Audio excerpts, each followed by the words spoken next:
The weather was beautifully sunny. The sun was shining through the thick foliage of the trees.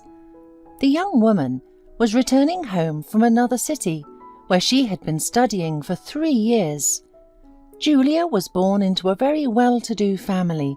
Her father was in business and her mother was a violinist and worked in the Philharmonic Hall all her life. Her parents often wondered why their daughter was nothing like them at all. She had almost no serious hobbies in life, and all she wanted to do was have fun and not think about anything. Julia was an only child, so she grew up very spoiled and used it skillfully. The girl went to university at her parents' insistence. They wanted her to get a prestigious profession, and besides they hoped that life in another city and study among smart students would help her become independent. But they were wrong, and Julia had fun as usually. Julia drove slowly, trying to look at everything around her. She was very excited about summer and was already anticipating meeting her friends and relaxing. Her mother met her in the yard and tried to hug Julia, but the daughter only said a dry hello, and that she had no time for all this tenderness because she was in a hurry to see her friends. The mother remained standing outside with a pensive face, upset that her daughter had grown up so defiant. Julia entered the house, set the heavy suitcase down, and saw her father, who greeted her cheerfully as he came out of his office. She greeted him like the mother, and then silently went to her room, ignoring her father's upset look. Julia remembered her childhood, when her father often took her fishing. Her mother also spent a lot of time with her daughter, and then her parents took up their careers, and she missed their attention completely. Now she didn't need anything from them, only their money. An hour later, the young woman heard her father calling her to dinner. She quickly changed her clothes, and on the way down, she noticed that there were some unknown people sitting at the table. The father introduced Julia to his companion and friend Thomas. The man kissed her hand, which embarrassed the young woman a little. Then her father introduced her to another guest, business partner Michael. Julia looked at him carefully. He had a very unusual appearance. Black as night eyes, but blonde hair. The whole evening she looked and listened only to him, and her father immediately noticed it. When the guests left, he cautioned that although Michael was not married, he was too old for her, and there was no reason to look at him that way. Julia couldn't sleep for a long time thinking about Michael. She realized that she had fallen in love. And she didn't care that he was about 20 years older than she. She had never felt this way before, although she had relationships with men that left no trace in her memory. In the morning, Julia asked her father to buy her a new car, since she no longer liked her current one. Her father's eyes widened in surprise, but he offered to continue the conversation later because he was in a hurry to meet Michael. Julia realized that this was her chance to see him once again. She quickly got ready and drove to her father's office. She stood in front of the entrance and waited for him to come out. After a long time, he showed up and got in his car. The young woman drove slowly behind him with the goal of finding out where he lived. Soon he stopped at the supermarket and came inside. Julia parked beside him and opened the hood and ripped out some kind of hose to fake a breakdown. After about 20 minutes, Michael came out with his shopping. After putting it in the car, he approached Julia, who was diligently working under the hood, and offered to help. The woman smiled and pretended to be here by accident. Michael chuckled good-naturedly and said he saw her driving behind him. Julia smiled and called it a coincidence. The man looked under the hood of the car for a long time, and when he found the hose, he was very surprised how such a breakdown could have happened. Julia shrugged her shoulders, and Michael quickly fixed the defect and was about to leave, so Julia went for broke and invited him to dinner. Michael once again laughed at her self-confidence and, for the last time, tried to get rid of her attention. The man said that he should be the one to invite her to dinner, but he was rushing to get home, where the workers were waiting for him. At these words, without asking permission, Julia got into Michael's car, saying that she really wanted to see what his repairs were. Michael shrugged his shoulders, then got into the car too, and they drove off. The beautiful house was so big that Julia immediately realized that this man was much richer than her father, and she should not miss such a chance. Michael cooked dinner and served drinks. Julia liked him more and more.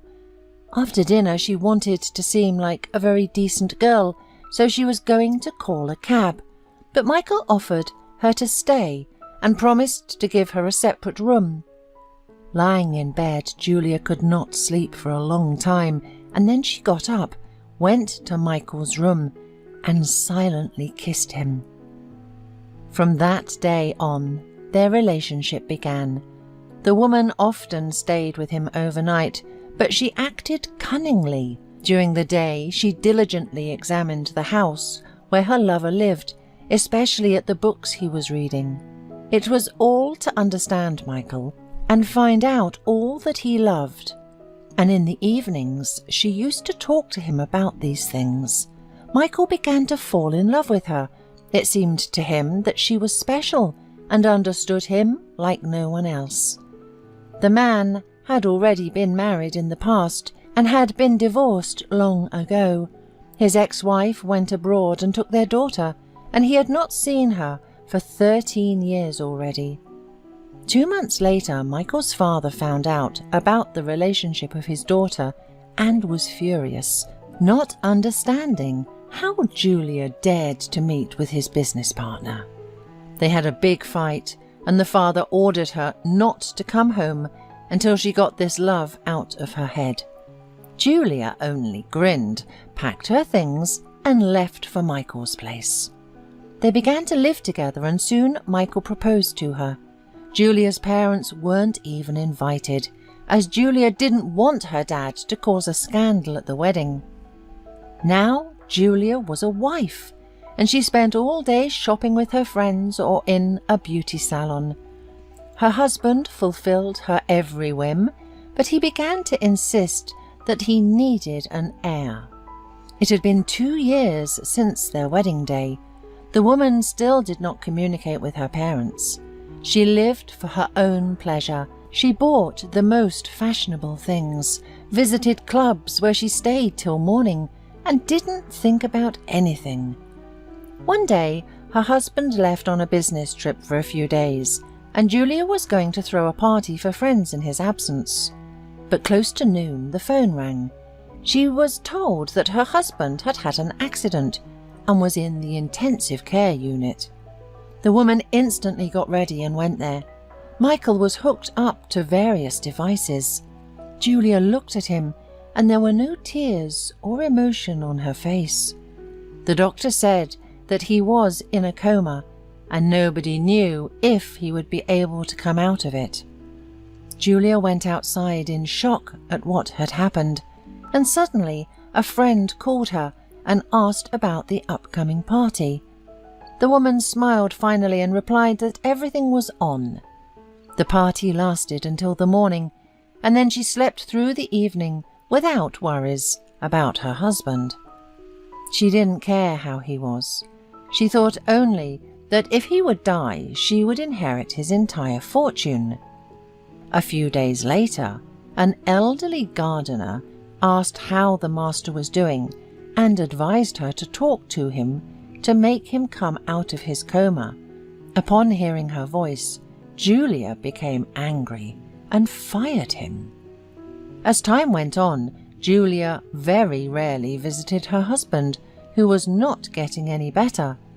But one day she was asked to come to the hospital urgently. Most of all, she was afraid to hear that her husband was getting better. because she did not want him to go home again.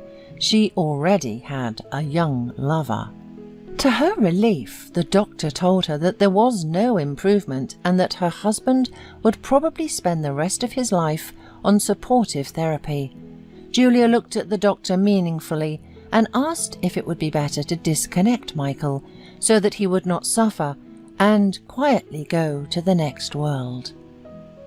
At that very moment, an unknown girl entered the room and said that she would never let that happen. It was Dorothy, Michael's daughter from his first marriage. A week later, Julia was told that her spouse was out of the coma. Julia understood perfectly well that Dorothy would tell him everything, which meant that a divorce could not be avoided. The woman went to her husband to be the first to tell her version of what had happened, but Michael already knew everything, and his lawyers were handling the divorce. Julia packed her things and returned to her parents. She had nowhere else to go. It was unpleasant to realize, but they were right. She had nothing, no education, no rich husband. She stood for a long time and could not enter her father's house. She was ashamed. Finally, she made up her mind. The father opened the door, looking at her intently. "Hi, I'm sorry," was all she could say. He stroked her on the head. "Don't cry, my little girl. Whatever you do, you will still be our daughter. Remember, we love you, and what happened will be a lesson to you."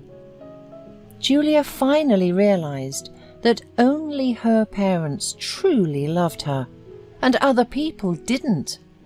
Her friends disappeared as soon as she ran out of money.